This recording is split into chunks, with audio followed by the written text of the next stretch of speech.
It gives me pleasure to announce to Congress that the benevolent policy of the government, steadily pursued for nearly 30 years, in relation to the removal of the Indians beyond the white settlements, is approaching to a happy consummation. Two important tribes have accepted the provision made for their removal at the last session of Congress, and it is believed that their example will induce the remaining tribes also to seek the same obvious advantages.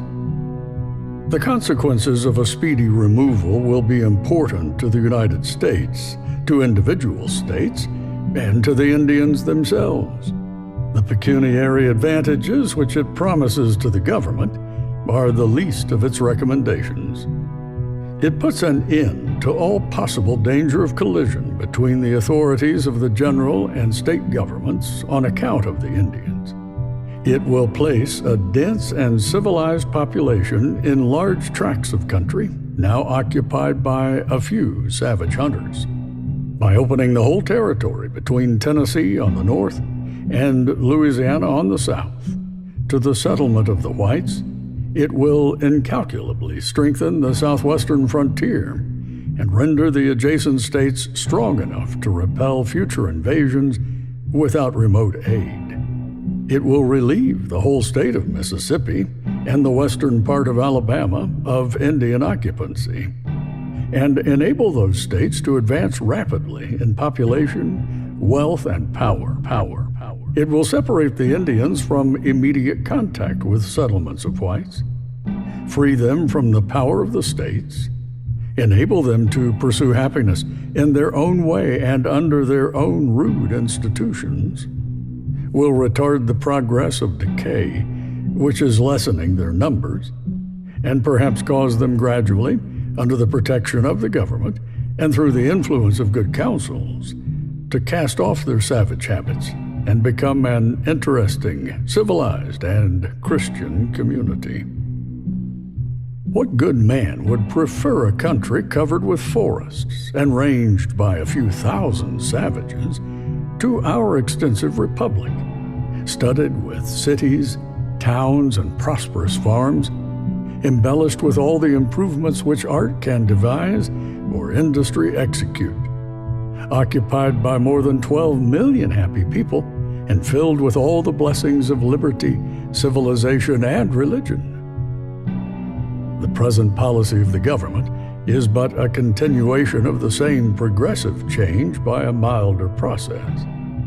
The tribes which occupied the countries now constituting the eastern states were annihilated or have melted away to make room for the whites.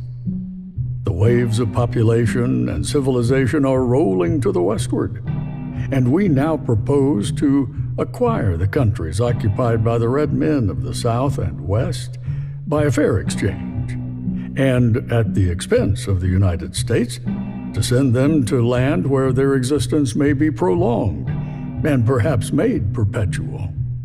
Doubtless it will be painful to leave the graves of their fathers. But what do they, more than our ancestors did, or than our children are now doing?